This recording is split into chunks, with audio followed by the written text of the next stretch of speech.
Merhaba arkadaşlar, kanalıma hoş geldiniz. Bugün Amerika'da yaşamanın ilk adımı olan Green Card başvuru sürecini konuşacağız. Eğer siz de bu büyük fırsatta yararlanmak istiyorsanız doğru yerdesiniz. Bu videoda Green Card başvurusunun inceliklerinden, başvuru şartlarında ve süreçte dikkat etmeniz gerekenlerden bahsedeceğim. Hazırsanız hadi başlayalım.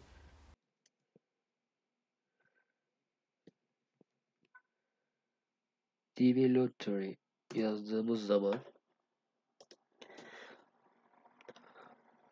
burada çıkan ilk Electronic Diversity Visa program. Bazen bu aşağıda da çıkabilir. Mesela Türkiye'den Amerika Green Card yazdığınız zaman belki bu buna çıkmaz. Bu resmi sitesi bu. dvprogram.state.gov tıklıyoruz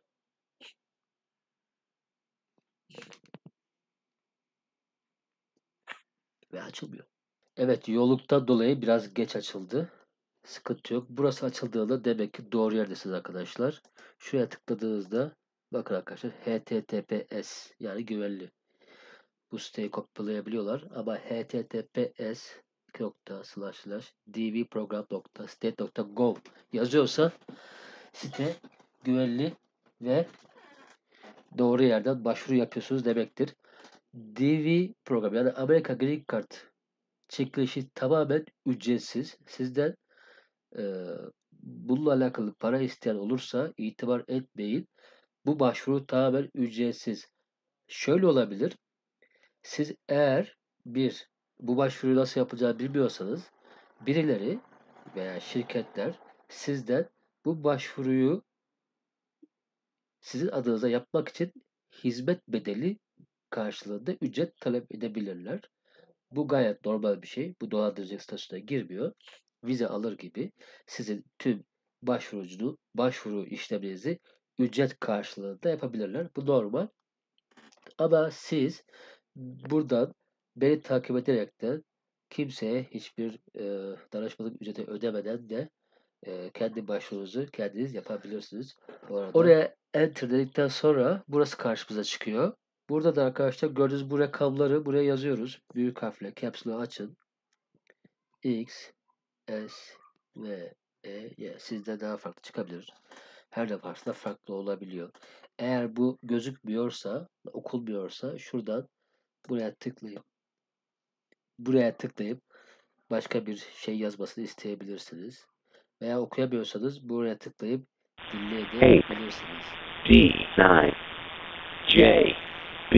Ben 8 D 9 J B submit diyorum. Kabul etmedi, bir daha.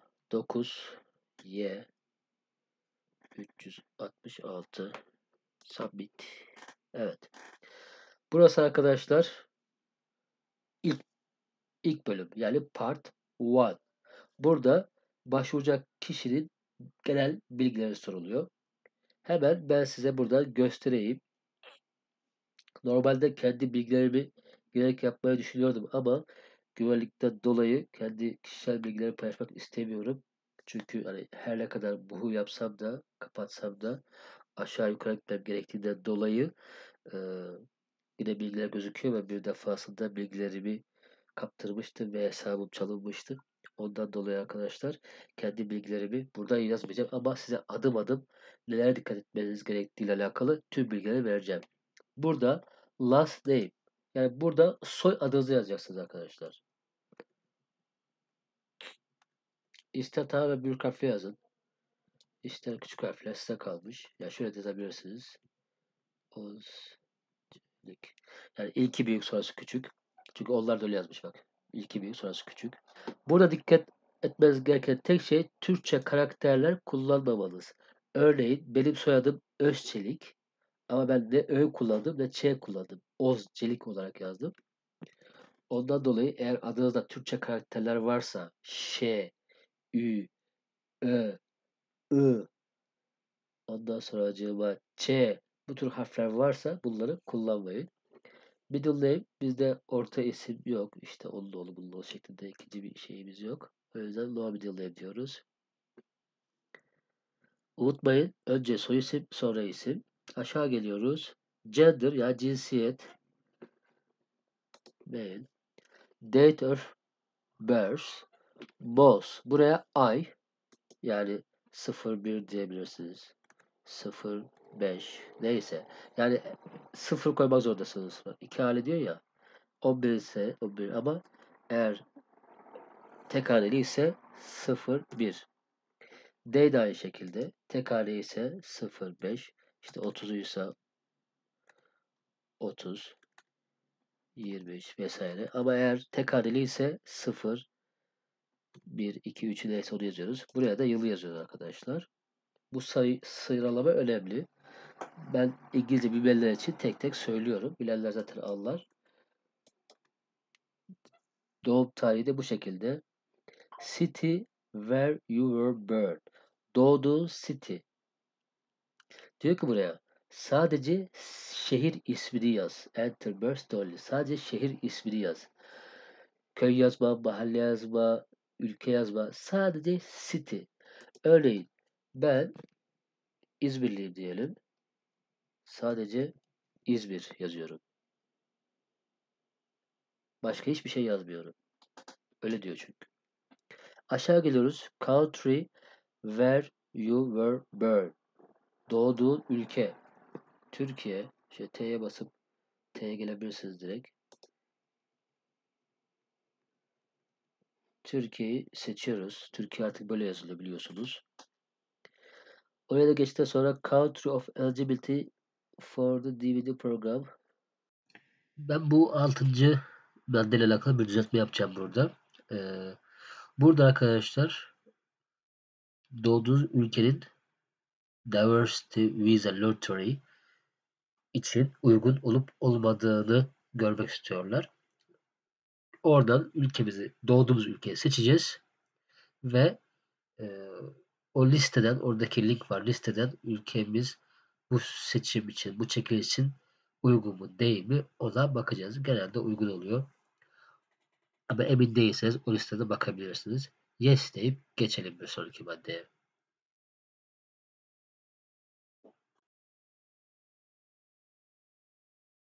Entrat fotoğraf. İşte bu asıl şeye geldik. Burada da arkadaşlar e, fotoğrafınızın 600 çarpı 600 piksel olması gerekiyor. Buraya tıkladığınızda şöyle fotoğrafla alakalı nasıl özellikler olması gerektiği ile alakalı size bilgi veriyor. Yoğunluktan dolayı geç açılıyor. Normalde hemen açılıyordu.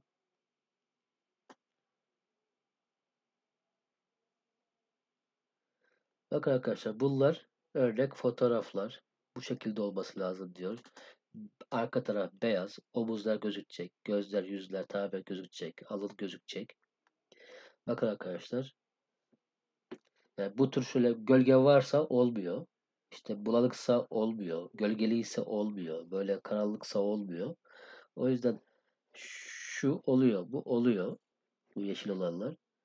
Şurada eğer siz fotoğrafınızı 600 çarpı 600 yapamıyorsanız burada Photo Tools var. Buraya tıklayıp buradan fotoğrafınızı seçip fotoğrafınız uygun mu değil mi bakabilirsiniz. Örneğin ben bir tane uygulamaya bir fotoğraf seçeyim. Bak, your photo does not need... evet, ben bunu daha önce yapmışım. Sizin diyor fotoğrafınız herhangi bir edit yapmaya gerek yok diyor. Uygun yani 600 çarpı 600 megapiksele uygun. Başka bir tane ayarlamadık fotoğraf seçeyim. Mesela kızımı seçeyim. Bak diyor ki your photo has been rejected for following reason. Fotoğrafınız aşağıdaki nedenlerden dolayı reddedildi diyor. Ne diyor? İşte quality'si belki düşüktür diyor. Çözünürlüğü düşüktür belki. Açıklık olmayabilir diyor. Veya işte çok e, düşük megapikseli vardır diyor. O yüzden bu benim fotoğrafı ayarlamadan önceki halim. Fotoğrafı nasıl ayarlıyorsunuz? Nasıl burada kabul alıyor? Onunla alakalı bir video yapmıştım. Onu da bu kartlara koyarım. Buradan bakabilirsiniz fotoğraf nasıl ayarladığımla alakalı. Fotoğrafınız dediğim şekilde 600 çarpı 600 olması gerekiyor ve arka tarafı oradaki örneklerdeki gibi aydınlık beyaz olması gerekiyor ve gölge olmaması gerekiyor. Devam edelim. Burada fotoğraf seçiyorsunuz. İşte olan bir taneyi seçelim. Mesela bunu seçebiliriz. Şimdi mailing adres. Haberleşme, mailleşme adresi diyor. Buraya in care of optional diyor. Yani optional diyorsa yani tercihe bağlı. Yazmazsanız da olur. Konuşamadım. Yazmazsanız da olur. Buraya in care of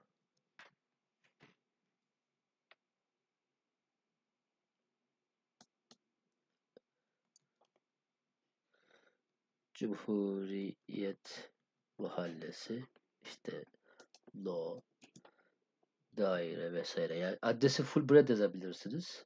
Sığıyorsa. Sığmıyorsa buraya da yazabilirsiniz.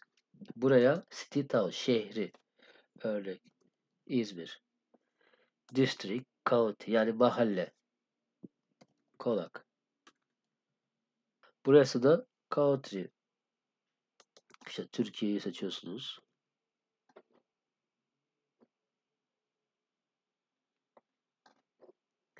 Country where you live today. Yani bugün dedim ya az önce, eğer siz Türkiye Cumhuriyeti vatandaşıysanız ama bugün bir başka ülkede yaşıyorsanız onu seçmeniz gerekiyor. Telefon numaranız optional diyor. Yani tercihe bağlı. Yazmasanız da olur. E-mail adres yazmanız gerekiyor. Buraya bir geçerli, aktif kullandığınız, şifresini unutmadığınız bir e-mail yazın ve sonra tekrar confirmation e-mail adres diyor. Buraya da e, e-mail adresi tekrar yazın. Kopyala yapıştır yapmayın. Neden? Çünkü eğer kopyala ilk burada yanlış yazdıysanız, kopyala yapıştır yaparsanız yanlış bir e-maili oraya kopyala yapıştır yapmış olacaksınız. O yüzden üşenmeyin, yazın arkadaşlar. Gelelim 12'ye. What is the highest level of education you have achieved as for today? Eğitim durumun. İlkokul mezunu musun? Lise mezunu mu? Üniversite mi? Onu seçiyorsunuz. Master degree, master yapıyorsanız. İşte bunların tercümesine bakabilirsiniz. Burada ilkokul, lise, üniversite, master degree, doktora gibi şeyler var. Onlardan hangisi ise onu seçebiliyorsunuz. What is your current marital status? Burada da sizin evlilik durumunuz. Bekar mısınız? Evli misiniz? Bekarsanız işiniz kolay. Unmarried diyorsunuz. Evliyseniz burada da evliyseniz ama eşim benim işte UK United States vatandaşı. Evliyim ama eşim United States vatandaşı değil. Divorced, boşanmış. Widow, dul.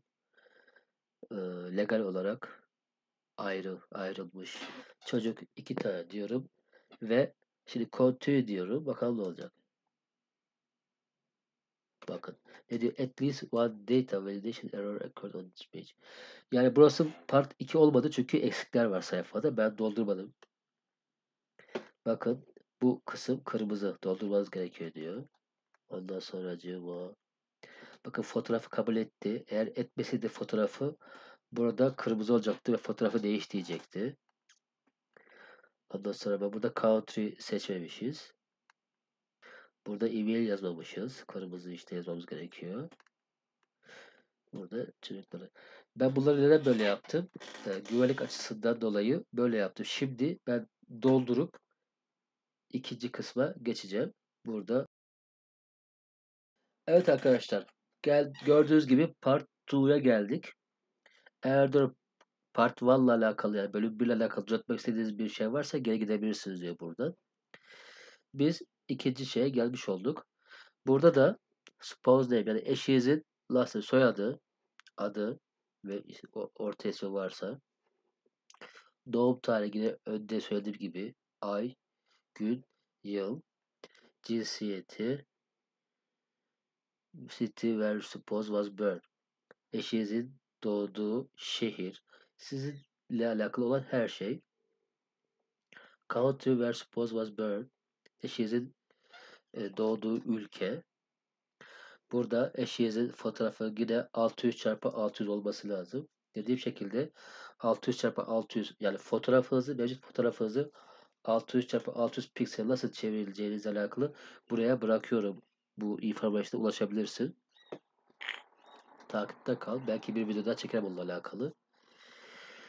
Bu sefer şimdi geldik çocuklara. Çocuk 1, 2 çocuk demiştim ya. Soyadı, adı, orta ismi. Doğum tarihleri 0101 şeklinde yazıyorsunuz. Cinsiyeti seçiyorsunuz. 14F, city where child was born. Kızınız hangi şehirde doğdu? Önemli. Country where child was born. Hangi ülkede doğdu? Fotoğrafı. İki çocuklu da aynı şekilde soy isim, isim. Doğum tarihi, gün, ay, yıl. Gün, ay, mouse, ay, gün, yıl. Cinsiyeti, çocuğunuzun doğduğu şehir, çocuğunuzun doğduğu ülke, çocuğunuzun fotoğrafı. Belki de arkadaşlar güvenlikten dolayı bunları doldurup diğer bölüme geçeceğim ve size ne oluyor göstereceğim.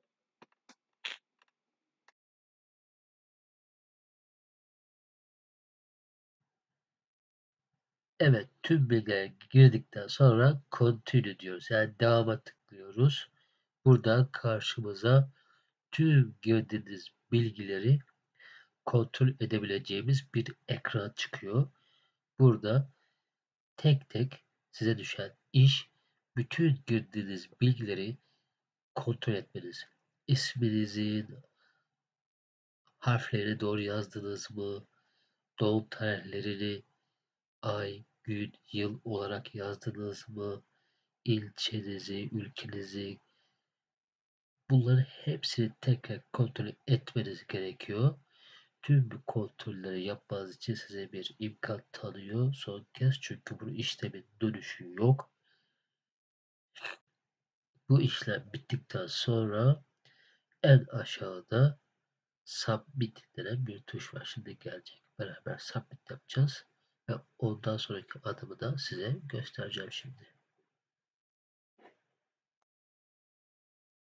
Ve submit yaptığınızda iş bitiyor. İşlem bitmiş oluyor. Gördüğünüz gibi ekranda success diyor. Yani bu başarılı demek. Yaptığınız başvuru başarılı bir şekilde tamamlandı. Burada confirmation number'ınız yazıyor. Çok uzun. Kişiye özel. Doğum tarihiniz yazıyor ve online imzanız var. O da numaradan oluşuyor. Bu belgeyi saklamanız gerekiyor. Çünkü kaybettiğiniz zaman biraz zor ulaşabiliyorsunuz. İster print alın, ister PDF olarak indirin. Drive'ınıza saklayın. Bugünkü videonun sonuna geldik. Green Card başvurusu ile ilgili aklınızdaki soruları yanıtlayabildiğimi umuyorum.